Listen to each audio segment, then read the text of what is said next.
Assalamualaikum warahmatullahi wabarakatuh. Yang terhormat Bapak Dr. Andes Teddy Rusman, MSI, selaku dosen pembimbing 1.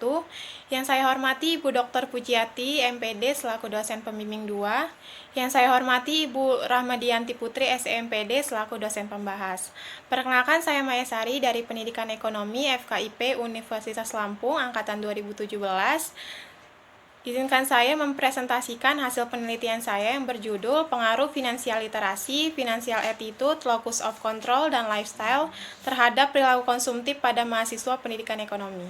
Yang pertama, gambaran umum penelitian, di mana lokasi penelitian ini dilaksanakan di Program Studi Pendidikan Ekonomi FKIP Universitas Lampung.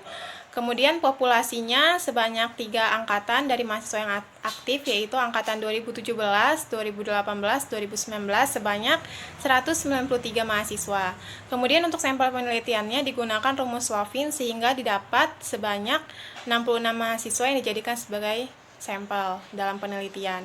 Kemudian yang selanjutnya yaitu instrumen penelitian, yaitu digunakan angket untuk penyebaran kuesionernya. Kemudian angket ini disebar melalui Google Formulir.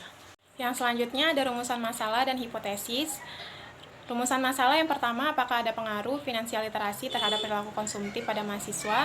Yang kedua, apakah ada pengaruh finansial attitude terhadap perilaku konsumtif pada mahasiswa? Yang ketiga, apakah ada pengaruh locus of control terhadap perilaku konsumtif pada mahasiswa? Yang keempat, apakah ada pengaruh lifestyle terhadap perilaku konsumtif pada mahasiswa? Dan yang terakhir, apakah ada pengaruh finansial literasi, financial attitude, locus of control, dan lifestyle terhadap perilaku konsumtif pada mahasiswa? Kemudian, hipotesis. Yang pertama, ada pengaruh finansial literasi terhadap perilaku konsumtif pada mahasiswa pendidikan ekonomi. Yang kedua, ada pengaruh financial attitude terhadap perilaku konsumtif pada mahasiswa pendidikan ekonomi. Yang ketiga, ada pengaruh locus of control terhadap perilaku konsumtif pada mahasiswa pendidikan ekonomi. Yang keempat, ada pengaruh lifestyle terhadap perilaku konsumtif pada mahasiswa pendidikan ekonomi. Dan yang kelima, ada pengaruh finansial literasi, financial attitude, locus of control, dan lifestyle terhadap perilaku konsumtif pada mahasiswa pendidikan ekonomi FKIP Universitas Lampung. Kemudian yang selanjutnya, uji persyaratan instrumen penelitian. Yang pertama, uji validitas. Untuk variabel X1 sebanyak 8 pernyataan dinyatakan valid sehingga semuanya digunakan dalam penelitian. Kemudian untuk variabel yang kedua yaitu financial attitude, dari 12 pernyataan ternyata ada 2 yang tidak valid sehingga yang digunakan dalam penelitian hanya 10 pernyataan. Yang selanjutnya untuk variabel yang ketiga locus of control, sebanyak 6 pernyataan dinyatakan valid semua sehingga semuanya digunakan dalam penelitian. Kemudian variabel yang keempat, dari 8 pernyataan ternyata ada dua pernyataan yang tidak valid sehingga hanya 6 pernyataan saja yang digunakan dalam penelitian. Variabel yang terakhir yaitu perilaku konsumtif, dari 16 pernyataan ada 5 pernyataan yang tidak valid sehingga hanya 11 pernyataan saja yang digunakan dalam penelitian. Yang selanjutnya yaitu uji reliabilitas. Dari semua variabel didapat, yang pertama finansial literasi didapat R hitung sebesar 0,901 dengan kategori reliabelnya sangat tinggi. Kemudian yang kedua ada financial attitude dengan R hitung 0,841 dengan kriteria reliabelnya sangat tinggi. Kemudian untuk variabel yang ketiga locus of control diperoleh R hitung sebesar 0,762 dengan kriteria reliabel tinggi. Kemudian yang keempat lifestyle diperoleh R hitung sebesar 0,668 dengan kriteria tinggi. Dan yang terakhir variabel perilaku konsumtif dengan R hitung 0,846 diperoleh reliabelnya sangat tinggi. Yang selanjutnya ada uji persyaratan analisis. Yang pertama ada uji normalitas. Dari hasil perhitungan SPSS variabel X1, X2, X3, X4 dan Y diperoleh semua signifikansinya lebih besar dari 0,05 sehingga terima H0. Maka kesimpulannya normal, yang berarti semua variabel ini berdistribusi normal. Kemudian uji homogenitas. Dari semua variabel X1, X2, X3, X4 semua nilai signifikansinya lebih besar dari 0,05 sehingga terima H0, maka kesimpulannya homogen. Berarti semua variabel berasal dari populasi yang homogen. Kemudian uji yang selanjutnya yaitu uji persyaratan regresi linier ganda atau uji asumsi klasik. Yang pertama ada uji kelinearan regresi. Dari perhitungan didapat bahwa semua signifikansi dari keempat variabel diperoleh nilai signifikansinya lebih besar dari 0,05, maka keputusannya terima H0, yang berarti semua variabel linier. Kemudian yang kedua ada uji multikolinearitas.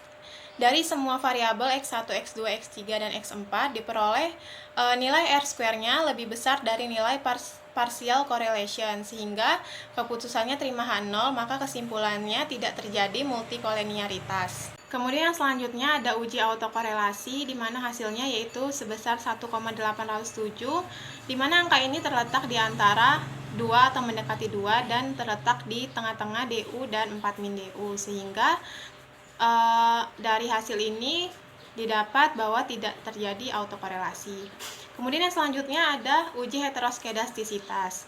Dari keempat variabel ini diperoleh hasil sig abrasitnya lebih besar dari 0,05, sehingga kesimpulannya terima H0, maka tidak terjadi gejala heteroskedastisitas.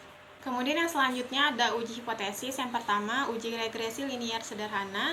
Variabel yang pertama yaitu finansial literasi terhadap perilaku konsumtif diperoleh T hitung sebesar min 2,215 lebih kecil dari min 1,998 dengan taraf signifikansi 0,031 lebih kecil dari 0,05, sehingga finansial literasi berpengaruh terhadap perilaku konsumtif. Kemudian yang kedua yaitu finansial attitude terhadap perilaku konsumtif diperoleh nilai T hitung sebesar min 2,563 lebih kecil dari min 1,998 dengan taraf signifikansi 0,013 lebih kecil dari 0,05. Oleh karena itu, financial attitude berpengaruh terhadap perilaku konsumtif. Kemudian yang ketiga ada locus of control terhadap perilaku konsumtif diperoleh T hitung sebesar min 2,374 lebih kecil dari 1,998 pada taraf signifikansi 0,021 yang lebih kecil dari 0,05, sehingga locus of control berpengaruh terhadap perilaku konsumtif. Kemudian variabel yang keempat yaitu lifestyle terhadap perilaku konsumtif diperoleh T hitung sebesar 4,783 lebih besar dari 1,998 pada taraf signifikansi 0,000 lebih kecil dari 0,05, sehingga lifestyle berpengaruh terhadap perilaku konsumtif. Dari uji regresi linier sederhana ini didapat bahwa semua variabel X1, X2, X3, dan X4 berpengaruh terhadap perilaku konsumtif atau berpengaruh terhadap variabel Y. Yang selanjutnya yaitu uji regresi linier multiple. Dari tabel model sumari diperoleh nilai R-square sebesar 0,643.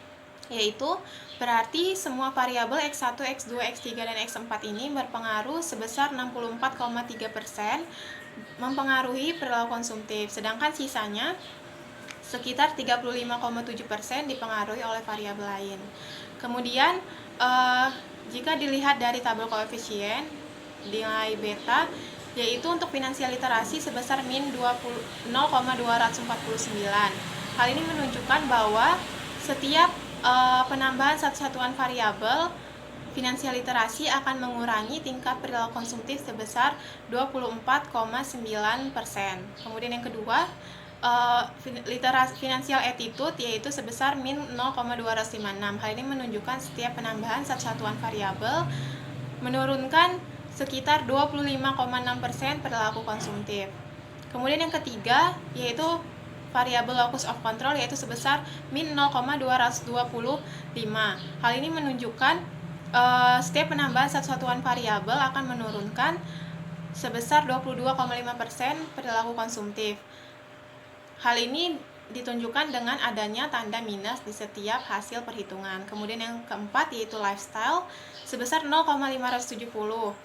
Hal ini menunjukkan bahwa setiap penambahan satu satuan variabel akan meningkatkan 57% tingkat perilaku konsumtif pada mahasiswa. Dan yang terakhir dari tabel ANOVA yaitu dilihat tingkat signifikansinya 0,000 lebih kecil dari 0,05, kemudian nilai F hitungnya 27,483 lebih besar dari nilai F tabel sebesar 2,52 hasil dari interpolasi, sehingga Dari hasil pengujian uji regresi linear multiple ini dapat disimpulkan bahwa variabel X1, X2, X3, dan X4 berpengaruh secara simultan terhadap perilaku konsumtif pada mahasiswa.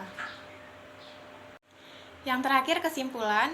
Yang pertama, ada pengaruh negatif dan signifikan finansial literasi terhadap perilaku konsumtif pada mahasiswa pendidikan ekonomi FKIP Universitas Lampung.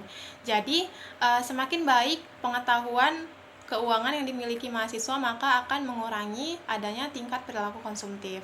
Kemudian yang kedua, ada pengaruh negatif dan signifikan financial attitude terhadap perilaku konsumtif pada mahasiswa pendidikan ekonomi FKIP Universitas Lampung. Jadi, semakin baik sikap keuangan yang dimiliki pada mahasiswa untuk mengontrol keuangannya, maka akan semakin mengurangi adanya perilaku konsumtif.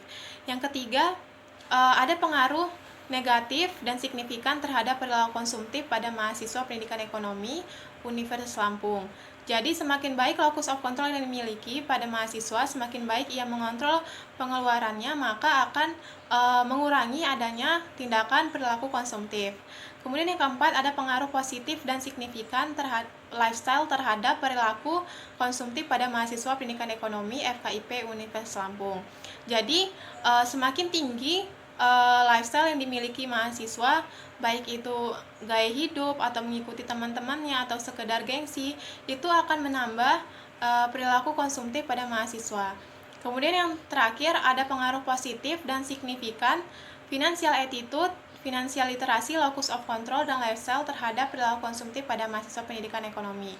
Jadi, semakin baik pengetahuan keuangan, sikap keuangan, dan kontrol keuangan yang ada dalam diri mahasiswa, kemudian berkurangnya gaya hidup atau lifestyle pada mahasiswa, maka akan mampu mengurangi tindakan yang terlalu berlebihan atau berperilaku konsumtif pada mahasiswa, sehingga dapat lebih memprioritaskan mana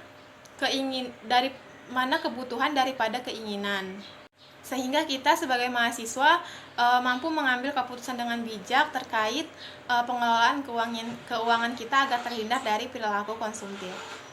Baiklah, sekian presentasi yang dapat saya sampaikan. Mohon maaf apabila terdapat kesalahan baik dalam pengucapan maupun dalam presentasi yang saya sampaikan. Kepada Allah saya mohon ampun. Terima kasih. Wassalamualaikum warahmatullahi wabarakatuh. Sampai bertemu kembali.